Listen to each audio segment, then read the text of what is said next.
Okay, Peter here from Comfort Zone. Just up in this roof that's got polyester bats, and as you can see, the rats have got into these and built lots of nests. So the customer actually had, let me just climb through here a little bit. The customer actually had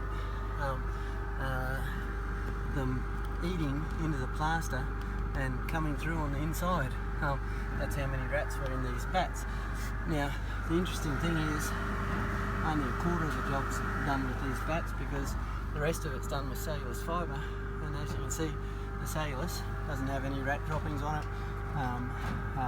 It's been pumped in too low though, so the contractor obviously was running out of product, and so they put polyester bats in for half the job, and then pumped this cellulose in at half the height. But as you can see, the cellulose doesn't even have any rat droppings on it. No rats burrowing in it.